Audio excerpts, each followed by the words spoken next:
গৃহযুদ্ধ বিধ্বস্ত সুদানে গণহত্যা চালালো বিদ্রোহী আধা সেনা। নারী শিশুসহ অন্তত ৩০০ জনকে হত্যার অভিযোগ উঠে আসছে।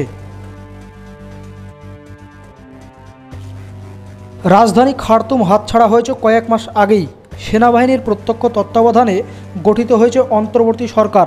এই পরিস্থিতিতে কোণঠাসা হয়ে পড়ে মরিয়া প্রত্যাঘাতের পথ বেছে নিল সুদানের আধা সামরিক বাহিনী র্যাপিড সাপোর্ট ফোর্স বা RSF। উত্তর কর্দোফান প্রদেশে হামলা চালিয়ে নির্বিচারে নারী শিশুসহ ৩০০রও বেশি অসামরিক নাগরিককে হত্যা করেছে তারা।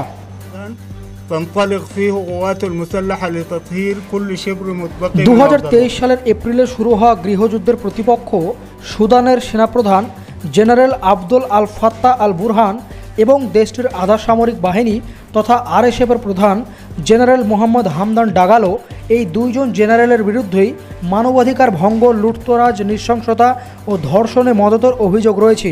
গত 3 বছরে দুই জেনারেলের লড়াইয়ে কয়েক হাজার মানুষের মৃত্যু হয়েছে। 1,20,00,000-এরও বেশি মানুষ ঘরছাড়া হয়েছেন। In the hands of rapid support forces and the invading forces, they dispersed us and killed us.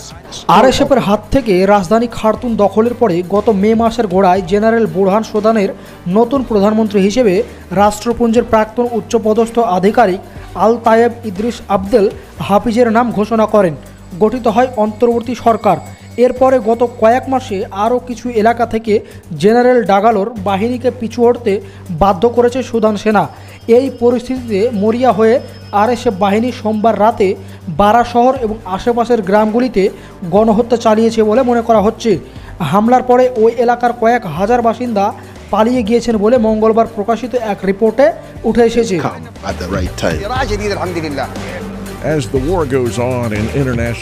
মার্কিন যুক্তরাষ্ট্র এবং মানবাধিকার গোষ্ঠীগুলি RSF-এর বিরুদ্ধে যুদ্ধাপরাধ, মানবতাবিরোধী অপরাধ এবং গণহত্যার অভিযোগ এনেছে। সুদানের বিদ্রোহী আধা সৈন্যরা দেশ জুড়ে তাদের নিয়ন্ত্রণে থাকা অঞ্চলগুলিতে ধারাবাহিকভাবে সহিংস লুটপাট চালিয়েছে। RSF নেতৃত্ব বলছে যে তারা এই ধরনের কাজের জন্য দায়ীদের বিচারের আওতায় আনবে। সুদানের গৃহযুদ্ধ বিশ্বের বৃহত্তম মানবিক সংকট তৈরি করেছে, যার ফলে অর্ধেকেরও বেশি জনসংখ্যা ক্ষুধার কবলে পড়েছে।